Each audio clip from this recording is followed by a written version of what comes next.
Je rentre de 3 semaines au Cap-Vert, où je suis parti pour Géo avec Mathilde, ma collègue journaliste.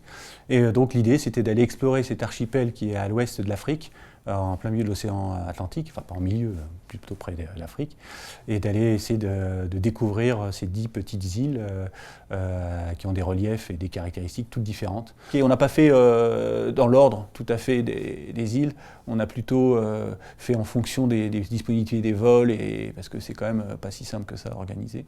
Voilà, donc on a commencé par l'île de Santiago, où on a atterri, l'île avec la capitale administrative. On a été après à Fogo, qui est une île un peu à l'ouest, qui est une île volcanique, avec un paysage exceptionnel et des gens qui vivent au cœur du volcan.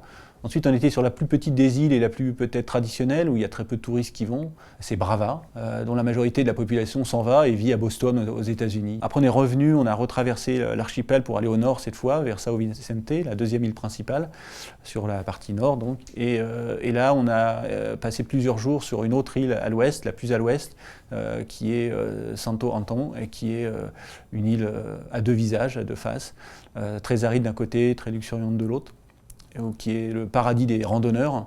Et j'ai terminé par les îles à l'est qui sont du côté de l'Afrique et qui, elles, prennent tout le sable qui vient du Sahel. Et c'est là qu'on voit des déserts de sable. Donc encore un autre paysage totalement fabuleux et atypique, quoi. Alors, ça reste un pays aride, c'est un archipel où il n'y a pas de source, très peu. Alors on a beaucoup rencontré ça à Fogo, l'île volcanique. Donc la gestion de l'eau est très, très touchy, hein. C'est-à-dire que les gens ils font très attention à tout.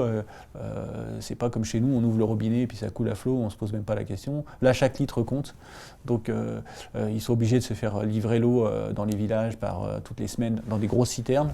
Voilà. Et sur les îles plus mouillées, on va dire, par les pluies, qui ont plus de chance, ils ont développé tous un système très singulier d'irrigation qu'on a pu observer, donc à travers des petits aqueducs qui traversent les vallées sur des ouvrages d'art qui sont magnifiques, mais également des systèmes très ingénieux, comme sur l'île de Santo Antão, dans la ville de Tarrafal, où là, dans une vallée, ils ont complètement aménagé le lit de la rivière par un système très malin d'irrigation qui fait qu'on ne gâche pas de l'eau. C'est-à-dire qu'ils ont fait des dalles bétonnées, enfin une sorte de béton, et c'est comme, on peut voir ça, une culture hors sol.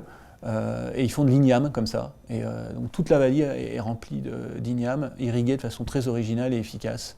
Voilà. Donc ça, c'est des choses, si on s'intéresse à ça, qui sont assez impressionnantes.